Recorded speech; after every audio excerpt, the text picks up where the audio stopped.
দুবাইয়ের আলো ঝলমলে স্টেডিয়ামে যখন ভারত পাকিস্তানের হাই ভোল্টেজ ম্যাচ চলছিল তখনই ধীরে ধীরে জমাট বাঁধছিল এক বিতর্ক। দ্রুত 2 উইকেট হারিয়ে চাপে পড়েছিল পাকিস্তান। ইনিংস মেরামতের দায়িত্বে ছিল মোহাম্মদ রিজওয়ান ও সৈয়দ শাকিল। দুজনেই সেটি করেছেন, তবে প্রশ্ন থেকে যায় খুব বেশি ধীর গতিতে খেলেননি তো, আর সে কারণেই ম্যাচটা কি পাকিস্তান হারল? বিশেষ করে ক্যাপ্টেন রিজওয়ানের ব্যাটিং নিয়ে শুরু হয়েছে সমালোচনা। তিনি পাকিস্তানের ইনিংসকে যেন আরও চাপে ফেলে দিয়েছেন। ৭৭ বলে ৪৬ রান করা রিজওয়ানের ব্যাটিং স্ট্রাইক রেট ছিল মাত্র ৫৯.৭৪। চলতি শতাব্দীর সবচেয়ে ধীর গতির ইনিংসগুলোর একটা, যেখানে ব্যাটসম্যান কমপক্ষে ৭৫ বল খেলেছেন।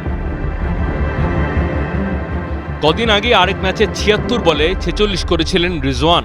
তখনও সমালোচনা হয়েছিল তার স্ট্রাইক রেট নিয়ে। এবারও একই পথে হাঁটলেন তিনি। এর ফলে পাকিস্তানের ওয়ানডে ইতিহাসে সবচেয়ে ধীর গতির ইনিংসের তালিকায় উঠে এসেছে তার নাম। ১০৪ রানের পার্টনারশিপ গড়লেও রিজওয়ানের এই ধীর গতির ব্যাটিং পাকিস্তানকে শেষ পর্যন্ত চাপে ফেলে এবং ম্যাচ হারের অন্যতম প্রধান কারণ হিসেবে বিবেচিত হয়।